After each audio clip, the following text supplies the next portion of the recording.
that Shankara was a very great scholar. He was a jnani, he was a yogi, it is all well known. That he was a great bhakta too is revealed in his outpouring in the beautiful work known as Shivananda Lahari.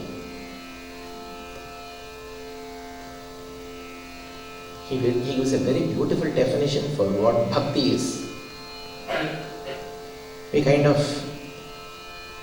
take bhakti for granted today, I guess.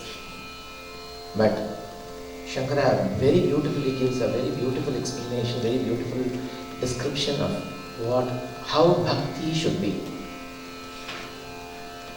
He says, Ankolam nijabija santatiriyas kantopalam suchika sadhvi naijavabhum latakshidiruham sindhus saridvallabham prapnotiha yatha tatha pashupatehe padara vindadvayam cheto vritti rupetya tishtati sada sa bhakti rityuchyate.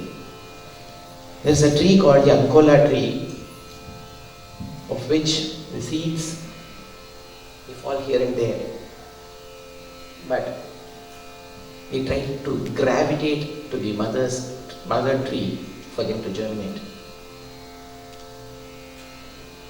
The needle gravitates, is drawn with the magnet, and it stays there with the magnet. Sadhvi Naijavam, the creeper, Latakshidiruham, the creeper is always bonded with the tree. The river joins the ocean. So, whatever be it,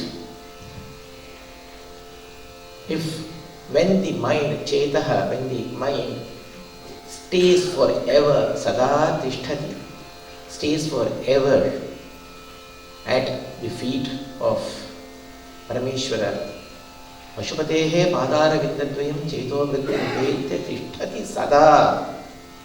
Not, we can do bhakti later, I have work to do. No, that's not the case. The mind is always placed, always dwells at the feet of the Lord. So that condition, that state of mind is bhakti. So that kind of, you have to have that kind of love for the God, love for the Supreme. Tyagaraja Swami very beautifully says, Ni nama prema rahito loko ni nama ruchi talusuna in Ramaniyana. So that kind of love, that kind of everlasting smarana of the Lord, that is very important. That is what bhakti is all about.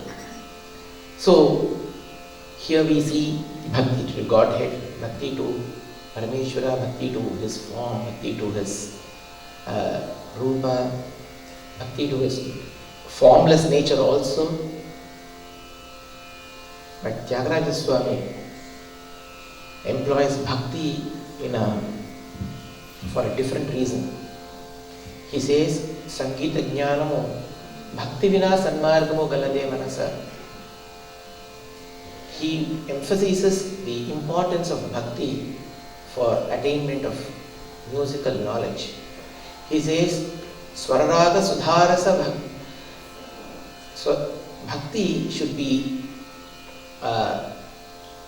come with the beauty of Swararaga and Swara and Raga. Swararaga Sudharasa Yuta Bhakti can bestow moksha, he says. So he says, Sangita Jnanamo Bhakti Vina Sanmargamo Galade. So that is why bhakti to the Godhead, bhakti to the art form, bhakti to the music itself. Whenever we play or sing or whenever we have a music, we have to have the love for the art. And the mind should always be in the art. Cheto vritti rupetya tishtati sada. So I think, with today's world, I think it's extremely difficult for that. We have to have n number of things are on our mind, but for a musician that is very important. For it, the mind has always to be, mind should be always placed in the art. That is why he says Sangita Jnano Bhakti Vinay. So that love for the art, that integrity for the art, that passion for the art, that kind of effort to the art. So the mind is always in love with the art. So that kind of Sangeeta Bhakti, that which Tyagaraja talks about in this beautiful composition in Raga Dhanyasi set to Aditana.